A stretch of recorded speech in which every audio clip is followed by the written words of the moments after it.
So in the last episode, we created an action potential, and we know that an action potential is the same as a nerve impulse. So the speed of an action potential or nerve impulse is proportionate to the diameter of the axon. So the fatter it is, the greater the diameter, the faster the action potential is going to go down the axon. Myelinated axons are faster than unmyelinated ones. And you can see this if you've ever been around a newborn. You can go boo to a newborn and it'll take them like 1, 2, 3, and then they'll start to giggle or be scared, right? That delayed reaction is because their myelin hasn't fully formed on all of their neurons. Now, when you put two neurons together, you have a synapse, and nerve impulses are going to travel from one neuron to another like this. The dendrite of the presynaptic neuron, so pre means before, then the cell body of that same neuron down the axon of the presynaptic neuron to the synapse, which is basically just a gap, to the dendrite of the postsynaptic neuron. So action potentials cannot jump the gap. So this gap, this synapse right here, cannot be jumped by an electrical impulse. So we have to turn that electrical signal into a chemical one, and those chemical signals are called neurotransmitters. So we release neurotransmitters into this synapse. There are two main types of neurotransmitters, excitatory and inhibitory. So excitatory makes the dendrite right here lower the threshold. In other words, it makes it easier to get started. It makes it easier to get an action potential activated. And inhibitory does the opposite. It decreases the ability of that dendrite to get an action potential going. Now, these are not by any means all of the neurotransmitters, but these are going to be the ones, especially when we talk about drugs and we talk about mental disorders, that these are going to be the ones that we use. So acetylcholine is a neurotransmitter that makes I can pick this up because of acetylcholine. Norepinephrine, it gives us attentiveness. So it's what keeps us awake. It's also known, by the way, norepinephrine is known as adrenaline. Emotions, sleeping, dreaming, and learning. You've got to have adrenaline or norepinephrine in order to learn. Dopamine is our pleasure reward center. So dopamine is going to be what's activated with some illicit drugs. It's what makes them very habit forming and hard to break. Dopamine has a lot to do with our memory and our mood. Serotonin is our feel-good neurotransmitter. It just kind of keeps us chill, right? So it regulates our mood and social behaviors, sleep, memory, that sort of thing. And endorphins actually reduce pain. That's why if you're a runner, you can run a long time and you can release endorphins. And that's what we call a runner's high. So even if you're really tired, you won't feel it because of those endorphins. Now, this is what it looks like. So we're going to have an action potential that's going to come down into A. A is the presynaptic neuron. So an action potential comes down right here, if you can see my cursor, right here, and it reaches the terminal. That's it. This is an axon terminal. And it allows calcium to come in, and calcium is actually what sort of releases the neurotransmitter over the gap here.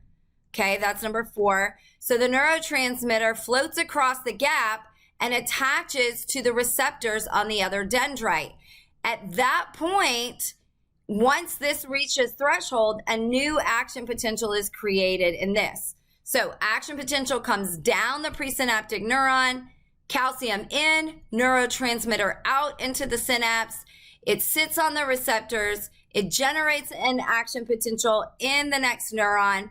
And then when we're done with it, like when the signal needs to end, when the signal stops, we actually have a place right here, number 6, where we have a reuptake, so we don't have to recreate this neurotransmitter. We don't have to make it again. We just kind of suck it back up into the neuron. And here's another just picture of the exact same thing. Action potential comes down, calcium in, calcium releases, pushes out the neurotransmitter that attaches, creates this action potential right here, and then reuptake. So that was just explaining what I explained, but sometimes I like to put extra pictures in case there is a question. Maybe the first picture wasn't good enough. Types of neurons. So there are motor neurons, which take information from the brain to the rest of the body. And then there are interneurons, which communicate between the motor and the sensory neurons. And sensory neurons take information from the senses to the brain. So, for instance, I touch something hot. That's a sensory neuron. Ouch, that's hot. That information is going to go up my arm, through into my spinal cord to an interneuron. That interneuron is going to communicate that information to my motor neuron, which is going to go straight back out and say, hey, I'm going to need you to pull your hand off of there so you don't get burned. Now, we know that that happens really fast when something is really hot. SAME. Sensory is afferent, motor is efferent. Mirror neurons are interesting. They can automatically put us in somebody else's shoes. Okay? We read other people's minds and empathize with them because of our motor neurons. So when we see somebody yawn, we tend to yawn. When you see spiders in movies, you start to feel spiders on your arms and legs. Watching your favorite athlete, you get excited and your heart starts to race. Seeing someone in pain and you feel their pain. Seeing someone embarrassed makes you feel embarrassed. My name is Brad Byers. What do you do for a living? I work at the University of Idaho in the surplus department. Okay. What's your dream? My dream is to be able to leave my job and perform full time. Okay. All right. Let's see what you got then. I'm going to do an impression, and with this hook and this anchor, I'm going to do an impression, my impression, of a fishing trip gone horribly wrong. Oh, God.